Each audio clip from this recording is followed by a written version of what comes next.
दोस्तों, स्वागत है हमारे नए वीडियो पर। ओम नमः शिवाय, हर हर महादेव। दोस्तों, हम लोग जब भी मंदिर में जाते हैं तो अक्सर शिवलिंग पर कुछ न कुछ समर्पित करते हैं, क्योंकि सभी चीज़ों का अपना खास महत्व होता है, कुछ खास लाभ होते हैं।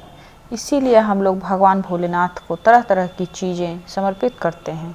हम वैसे बहुत से लोग क्या करते हैं कि चंदन का लेप जो है 3 उंगलियों से भगवान भोलेनाथ के शिवलिंग पे लगाते हैं। इसका क्या महत्व है वो शिवलिंग में गुरुजी बता रहे हैं, अवश्य सुनिएगा।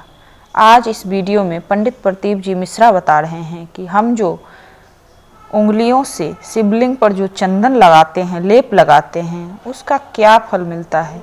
इसीलिए आप इस कथा को ध्यान से सुने, जो भी शिव महापुराण में बताते हैं। अगर आप ऐसा करोगे तो निश्चय ही आपको लाभ मिलेगा। तो इसलिए आज हम सुनते हैं, कथा को शुरू करते हैं। आप में से कितने लोग हैं जो चंदन की 3 उंगलियों शिवलिंग पर घुमाते हैं? तो ये 3 उंगलियां घुमाने का फल क्या है? तो आपको लगेगी भगवान शंकर को त्रिपुंड लगाना है। आप तो यही सोचेंगे ना, त्रिपुंड लगाया है। पर नहीं, शिव महापुराण की कथा कहती है, अगर कोई पुरुष, नारी या बच्चा अष्टगंध लेके गया है या चंदन लेके गया है, जल चढ़ाने के बाद चंदन भी नहीं है, लाल चंदन भी नहीं है, मात्र उंगली से 3 लाइन खींचता है, उसका मतलब त्रिपुंड लगाना नहीं होता।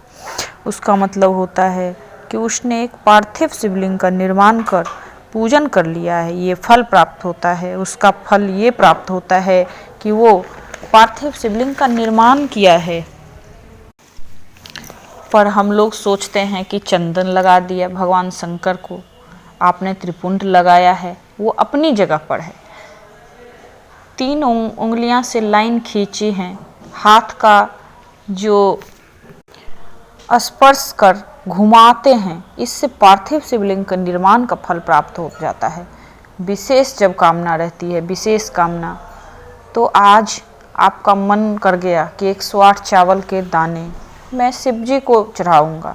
विशेष आज आपके मन में कोई मनोरथ पड़ा है, कोई कामना पड़ी है और बाबा से आपने विनती करी है कि मेरा ये कार्य अटक रहा है, पूरा करो। मुझे विश्वास है कि बाबा आपकी मनोकामना जरूर पूरा करेंगे। 108 चावल के दाने चढ़ाने से पहले आपने चंदन लगाया, अपनी हथेली पर चावल के दाने को घर से जो गिन के ले जाते हो उसको हथेली में रखा, और एक एक चावल का दाना नहीं चढ़ाना है। हमें हथेली में रखकर जो विशेष कामना है, जैसे पूजन के बाद में विशेष अर्घ दिया जाता है, उसी तरह विशेष कामना के लिए अपने जो देवाधिदेव महादेव को स्मरण कर रहे हो, भगवान शंकर की स्तुति कर रहे हो, भगवान के स्मरण में लगे हुए हैं, उसका एक महत्व है, उसका एक सुख है। शिव महापुराण कह रही है कि शंभु जब भी हम उनको कुछ भी चढ़ाते हैं तो वो अवश्य स्वीकार करते हैं, अवश्य हमारी मनोकामना को पूरी करते हैं। शंभु शरण परि मांगो, घड़ी रे घड़ी दुख काटो, हो दयाकारी निदर्शन आपो। 108 चावल के दाने चढ़ाकर 3 उंगलियों से जो मात्र स्पर्श करने से मनोकामना पूरी कर देते हैं।